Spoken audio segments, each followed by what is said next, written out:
يا صباح كل حاجة حلوة يا رب، وكل اللي بيتمنى اي حاجة ربنا يحققها له اكتر كمان. ويلا بينا بقى نبتدي اليوم ده فيه حاجات كتير قوي حماسية، وفي بقى بصوا اكل حلو وفي تنظيفات حلوة جامد جدا. اليوم ده كان نفسي رايحة قوي للطعمية اللي هي اللي بتقرمش دي، فروحت وديت اسيا الحضانة ورجعت وقلت ايه، هاكل بقى طعمية وطماطم وعيش وشاي وكده، وقلت ايه اشارككم معايا الاجواء. كان بقالي كتير وانا هنا ما باكلش طعميه كتير عشان ببقى لوحدي وكده، والاكله دي بتبقى عايزه مشاركه كده وحاجات.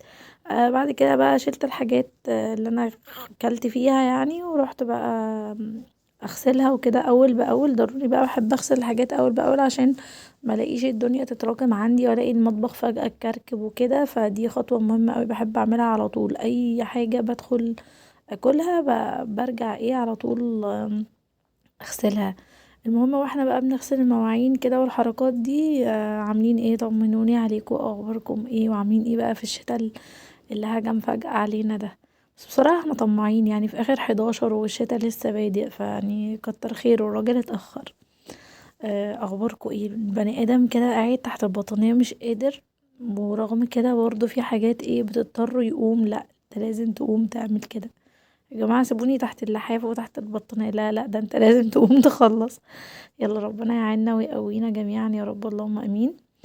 بصوا بقى هنا خلصت كل الحاجات اهي وغسلت الحوض. طبعا الحوض قدامكم نضيف وبيلمع وزي الفل ما شاء الله اللهم بارك.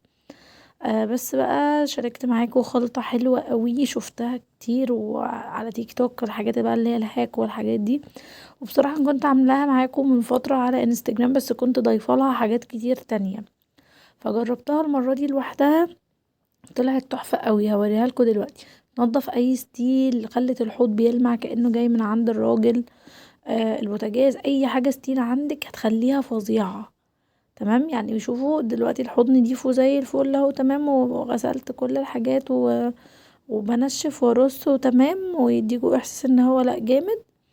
هتشوفوا دلوقتي هتحسوا ان هي لا ده ايه ده اجمد بكتير. جيت بقى هنا ايه، كان عندي بقى فشار كنت عاملينه من قبلها من بالليل اسيا وكده، فطبعا اتبقى منه كتير، فطبعا مش هيترمي. بحطه في اكياس اللي هي بتاعه التلاجة دي وبقفله. وكل بقى ما هي تعوز او كده بطلع لها عادي يعني، بيبقى مقرمش برضو مش متضرر.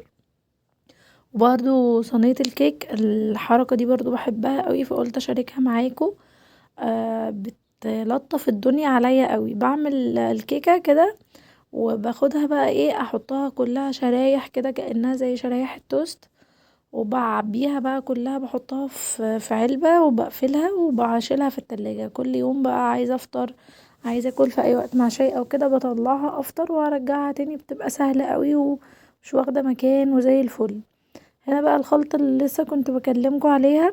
اه بالمناسبة الكيكة دي جامدة قوي، هشاركها معاكم ان شاء الله في فيديوهات جاية حلوة قوي. هنا بقى الخلطة ايه، بيكربونات الصوديوم او اللي هي بيكنج صودا. دي موجودة في اي مكان عند اي عطار سايبة، او في اي سوبر ماركت معلبة عادي، وعليها اي صابون سائل انت بتستخدميه. وبتدعكي بقى بتخلطيها كده لحد ما توصل لقوام ماسك نفسه شوية. كانت جامدة جدا في الحوض وفي الخلاطات. بصوا تسيبيها كده 10 دقايق ربع ساعة، وبترجعي تغسليها بمية وسبونشة عادي. بس خليكوا بالكوا ان انتوا تبقوا لابسين جوانتي او حاجة. انا ما بعرفش اتعامل بجوانتي وكنت شغالة بايدي وبس كده، وشطفتها طلعت تحفة، خلت الخلاطات والحوض بيبرق. فجربوها تعجبكوا قوي. هنا بقى جيت اشارك معاكم مهمة النهاردة، اللي هي متفقين كل يوم بنعمل مهمة جديدة، حتة كده مستخبية. فقررت اعمل الضلفة اللي هي اللي تحت بتاعة الفوط والملايات وكده، وقلت ايه اشاركها معاكم.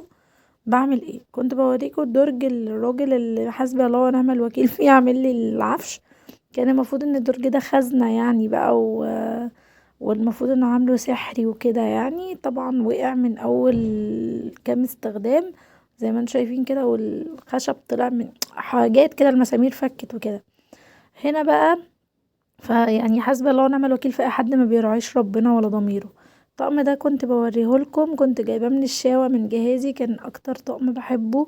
مميز كده وستريتش وخامته حلوة قوي. وبصوا بقاله 5 سنين بيتشال ويتحط حرفيا وزي الفل. وبوريكم بقى بطبق الحاجات ازاي، يعني يا طقم الملايات طبقوها ازاي. يحطوا الاكياس جوه بعضها كده وتلفوا زي ما انا بعمل كلها بنفس الشكل. هتيجي تسحبي اي طقم من الدولاب هيتسحب بكياسه بكله تمام الطقم على بعضه.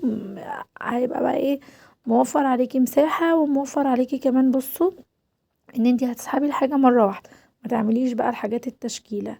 وهنا بقى برضو كنت بقول لكم ان العرايس شايفين الكارثة، شايفين حرق الدم والله. العرايس برضو البشاكير يا بنات اهم من البرانس. يعني لو اي عروسة بتسمعني دلوقتي ما تجيبيش برانس حقيقي، اختراع فاكس قوي يعني. البشاكير اجمد وحلوة قوي يعني، استخدامها احسن بكتير. بصوا بقى بعد ما رصيت طبعا اضطريت احط الدرج تاني اللي المفروض هو قايل لي ده خزنة وسحرية ومفيهاش اي سحرية وواقعة واقول ايه بس. وخلاص قفلت الدولاب على كده. وكده مهمة النهاردة اللي هي المستخبية كده الضلفة دي اللي تحت خلصت. هنا بقى راح افرش الملاية معاكم بتاعت اوضة النوم. بس كنت بقول لكم على الكفرات المراتب، لو انتي برضو عروسة وبتسمعيني هاتيها، مهمة جدا لأوضة الأطفال والأوض النوم. حقيقي حلوة قوي، بتحافظ بقى على المراتب ان هي اي حاجة تقع عليها. لو في اطفال بيغيروا مش عارف ايه كده، او حتى الاتساخات العادية بتحافظ عليها جدا. لمعت الخشب بقى ببليدج، ولمعت الازاز كله بجلانس او اي ملمع بتستخدميه. وبعدين فرشت الملاية هي اللي كنت بقولكوا عليها، وجيت بقى ارش معطر. بحب ارشه كده عند الستاير عشان يمسك فيها الريحة. وعلى قرب السجاد. يعني بصوا حاولوا تقربوا المعطر من السجاد، الستاير، الكلام ده كله بيمسك فيهم الريحة قوي وتفضل الأوضة متعطرة. وخلاص كنستها وقفلتها وكده خلصنا ايه الأوضة ومهمة النهاردة. ونضفنا مواعيننا وكل حاجة. ندخل بقى على الطبخة بتاعة النهاردة. الطبخة دي حلوة قوي قوي، اكتشفتها لسه قريب، لقيت شيف نادية السيد عاملاها، فقلت ايه اقوم بقى اجربها وطلعت حقيقي حلوة. صدور الفراخ اللي كنا مقطعينها سوا في الحاجات لما كنت بنضف معاكم الفراخ وحاجات مشتريات الشهر، طلعت منها كيسين يعني حوالي اقل من نص كيلو. بحط عليهم رغيفين فينو بايتين من الفريزر، اي حاجة بتقطعيهم كده في الكبة اللي هي بتفرم، وتحطي التوابل ملح وفلفل اسود وبابريكا. وهي كانت وتوم باودر وبصل باودر، وكانت هي حاطه نوع توابل كده مش عارفه بصل مش عارف ايه كده. المهم ما كانش عندي فما حطيتوش. فرمت كل ده لحد ما وصلت عجينة كده، وعملتها بالنشابة زي ما انتوا بقى شايفين الخطوات كده، وقطعتها. دي الستريبس تمام، اللي هي لا دي الناجتس مش الستريبس، سوري، دي الناجتس. كان عندي الخلطة دي بالصدفة، هي كانت قايلاها في الفيديو، دي اللي شجعتني اصلا اقوم اعملها. فحطيتها كده على البقسماط، وبقيت احطها في بيض وبقسماط واقليها في زيت غزير وبتاخد ثواني. واللي اتبقى كده عملته برجر. البرجر بتاعها طلع جامد، يعني البرجر اللي من الخلطة دي طلع، وهي المفروض خلطة ناجتس، طلع اجمد من ناجتس كمان. والناجتس طلعت حلوة قوي. واليوم ده اللي اتغدى بمكرونة، وانا بالنسبة لي قلت لأ، انا هحطها في كايزر كده وكأنها برجر. الناجتس برضو حطيته في كايزر وطماطم وكده، كانت تحفة قوي. وبس كده، يا رب يكون الفيديو عجبكم، اشوفكم على خير في فيديوهات تانية جاية. باي باي.